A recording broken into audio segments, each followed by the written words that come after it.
Madame Véronique Tadjou, bonsoir et bienvenue sur Afrique. Oui, bonsoir. Et toutes mes félicitations pour le prix Kourouma. Merci beaucoup, c'est très gentil. Alors je vous reçois aujourd'hui pour une interview sur votre dernier roman. Et ce roman nous plonge dans la crise politique ivoirienne de 2010-2011. Dans cette histoire, on va suivre deux étudiantes, Flora et Yasmina, et on va voir comment leur destinée va être impactée par cette crise. Alors la question c'est pourquoi avoir choisi deux étudiantes, pourquoi avoir choisi deux jeunes femmes pour raconter cette histoire? Oui, c'est une très bonne question. C'est juste que, vous savez, les écrivains fonctionnent par observation, enfin, ils regardent leur société. Et aujourd'hui encore, c'est très difficile pour des jeunes filles d'accéder à l'université. Déjà, l'accès à l'université est très restreint. C'est un pourcentage très faible d'élèves qui arrivent ensuite à aller à l'université. Et un autre problème se pose, c'est que quand ils arrivent à l'université, la difficulté est de rester à l'université, dans le sens de continuer jusqu'à la fin de leurs études. Et voilà, donc deux jeunes filles avec de grands espoirs, parce qu'elles savent très bien que c'est l'éducation qui va leur permettre d'être indépendantes et de pouvoir avoir une voix dans la société. Et leur rêve s'écroule et leur destin se sépare à cause de cette crise. Donc j'ai trouvé qu'il y avait quelque chose d'encore plus poignant dans le fait que c'était des jeunes filles. Alors j'avais aussi l'impression que vous vouliez montrer deux formes d'exil. Tout d'abord l'exil plus classique du frère de Flora qui va en France et l'exil de Flora en Afrique du Sud. Elle est exilée mais elle reste sur le continent africain.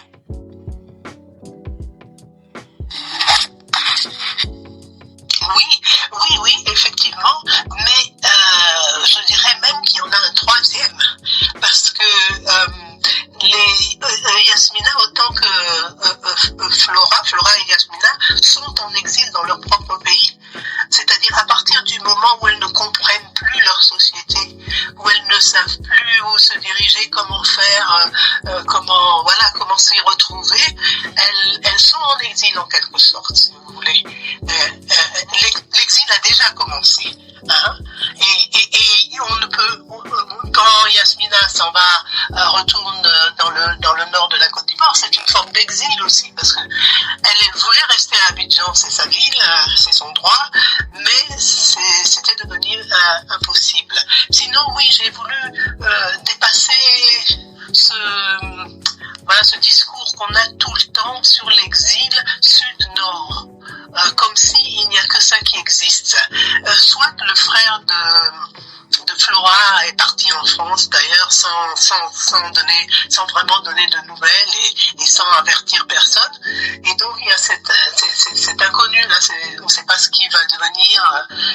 Et bien sûr, ses parents s'inquiètent, elle s'inquiète, tout le monde s'inquiète. Mais j'ai voulu dépasser cela et j'ai été dans cet exil d'une autre Afrique, pour montrer que, ça aussi, ça peut être très, très difficile, parce que l'étranger est parfois quelqu'un qui nous ressemble énormément. Vous voyez, c'est ça le problème. Et donc, elle rencontre la xénophobie. Malheureusement, en Afrique du Sud, c'est un problème qui ressurgit assez souvent parce que, en fait, l'Afrique du Sud est devenue un aimant pour beaucoup de pays dans toute l'Afrique, disons. Et donc, ça crée des problèmes, effectivement, et ils ont du mal à résoudre ça, et c'est vraiment très, très dur d'observer ce phénomène dans un pays africain. Alors moi, c'est vraiment grâce à votre roman que j'ai pris connaissance de l'ampleur de la xénophobie en Afrique du Sud.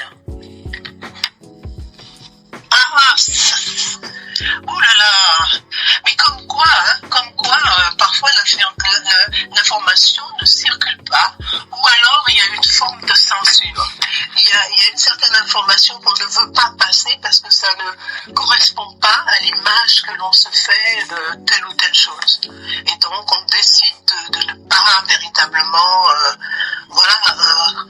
dire ce qui se passe.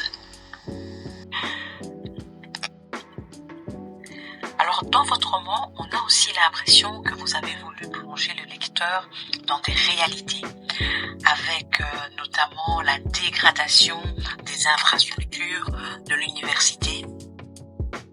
Oui, absolument, absolument. Parce que moi, je suis un produit de l'université d'Abidjan, justement, de Cocody. Parce que j'ai été étudiante là-bas. Oui, voilà, jusqu'à même à la maîtrise. Donc, je suis un pur produit. Et puis, après, j'ai été enseignée dans cette université. Donc, je la connais très bien. Et puis aussi, en fait, la maison familiale est à quelques kilomètres, 2 kilomètres de l'université. Donc, souvent, je vais me promener toujours sur le campus. Et donc, c'est un endroit qui me tient vraiment à cœur. Et j'ai vu que comment elle a été dégradée par le conflit. Déjà, ça avait commencé par la rébellion, mais ensuite, au fur et à mesure des années, il y a eu vraiment une dégradation au niveau non seulement des bâtiments, où il y avait trop d'étudiants, beaucoup trop d'étudiants pour ce qu'on avait construit, mais aussi au niveau de l'enseignement. Et ça fait vraiment, oui, ça fait vraiment mal au cœur. Oui, c'est ça fait vraiment mal au cœur. Donc, il fallait en parler parce que la jeunesse, c'est l'avenir. Et donc, si on lui donne pas une éducation de qualité, qu'est-ce qu'on va faire? Mais cette dégradation dans les infrastructures et dans la qualité de l'enseignement n'était pas seulement due aux problèmes politiques. Ça n'aide pas. D'une rébellion à une crise post-électorale, ça n'aide pas. Oui, c'est trop, parce que ça crée beaucoup de bouleversements et on recommence à zéro à chaque fois. Et donc, ça devient des conditions vraiment de travail très difficiles. Et pour les étudiants, c'est lourd.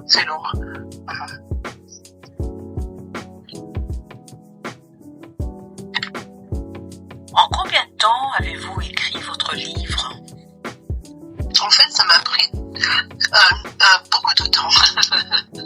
C'est vraiment, oui. Ouf. C'est-à-dire que j'ai même réécrit carrément le livre à un moment donné. Parce que ça fait 20 ans que ça dure. Ça fait près de 20 ans que ça dure. Et ce qu'il y a, c'est que les choses évoluaient sans cesse. C'est pas une histoire statique. On le voit, il y a des tas de choses. Par exemple, la chose la plus retentissante, c'est quand Laurent Gbagbo et Blé Goudé ont tous les deux été amnistiés et acquittés à la CPI. Et donc, voilà, c'était énorme. Alors quand vous êtes en train d'écrire et que quelque chose comme ça vous tombe dessus, se dit mais qu'est-ce que je fais moi? Je recommence tout ou comment je fais? Et donc voilà. Mais en fait, puisque c'était de cette crise-là que je voulais parler, à la limite, ça ne m'a pas fait dérailler à partir du moment où j'ai trouvé sur quel personnage je voulais me concentrer. La difficulté au départ, c'est que je voulais raconter la même chose, mais je n'avais pas pris les bons personnages, je n'avais pas, voilà, ça marchait pas tout à fait. Donc, finalement, j'ai trouvé que ces étudiantes étaient vraiment, illustraient vraiment ce que la jeunesse avait vécu. Alors, il n'y a pas de point final à votre roman. Est-ce que ça signifie qu'il y aura une suite? Est-ce que ça signifie qu'il y aura un tome 2? Non. Bon, j'en sais rien, j'espère pas, mais non. En général, je n'aime pas me répéter. Et je ne fais pas de feuilleton. C'est pas un feuilleton. Donc, je pense que j'ai dit ce que j'avais à dire dans un moment bien précis, dans un temps bien précis, et puis il y aura probablement autre chose. Quand je dis il n'y a pas de point final, c'est que on met beaucoup d'espoir sur la jeunesse, mais il reste à savoir si elle va pouvoir y arriver. Si on lui met des bâtons dans les roues à longueur de journée, ça va pas être facile. Donc c'est une histoire qui n'est pas terminée. Voilà, c'est pour ça, c'est pas terminé cette histoire. Il y a encore, il y a encore des tas de choses qui se passent. Il y a une dimension tragique à votre roman, mais on dirait que vous avez aussi voulu écrire une histoire pleine d'espérance.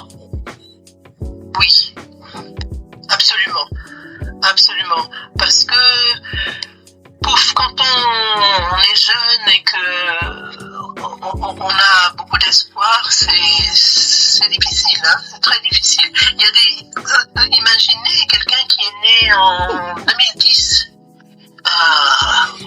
et on est en 2025, c'est ça?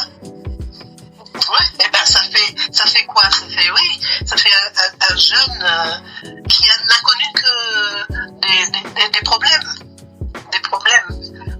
qui s'est construit comme ça. Et si on regarde un jeune qui est né pendant la rébellion, ça fait un jeune qui a connu la rébellion et qui ensuite a connu la crise post-électorale. Donc, franchement, pour être solide, il faut le faire. Donc, j'ai beaucoup d'admiration pour ces jeunes qui se battent sans cesse. Voilà. Bon, on est là à leur côté, mais quand même, il faut que ça vienne d'eux, quoi, que ça sorte de leur propre force, de leur propre esprit. En Côte d'Ivoire, il y a des élections qui arrivent et Laurent Gbagbo est libéré. C'est-à-dire que vous parlez de Laurent Gbagbo, mais en fait, il peut pas être sur la liste électorale. Il n'a pas le droit. Ni Blé Goudé, ni Soro, qui était un autre acteur au moment de la crise. Donc ça crée une grosse tension. Oui, ça crée une tension. Et il y a aussi la gauche. La gauche, bon, c'est un mot qu'on utilise, une appellation qu'on utilise, mais je ne sais pas si elle correspond vraiment à la situation ivoirienne. Mais disons, ceux qui ne sont pas du parti au pouvoir se sont mis en coalition pour essayer de voir comment ils vont affronter ces nouveaux problèmes qui se présentent. Donc aujourd'hui, c'est une configuration différente. C'est une configuration différente, mais c'est quand même, il y a quand même toujours un peu les mêmes passions. Donc on sent quand même qu'il y a beaucoup d'inquiétude par rapport à ce qui va se passer en octobre. Donc il faut être vigilant. Il faut continuer à être très vigilant. Madame Véronique Dadjo, un tout grand merci pour votre disponibilité. Là, vous venez d'avoir le prix Kuruma et j'imagine que l'agenda est chargé. Non, c'est un plaisir, c'est un vrai plaisir. Madame Dadjo, au revoir et à bientôt. Oui, au revoir, à bientôt. Bye bye.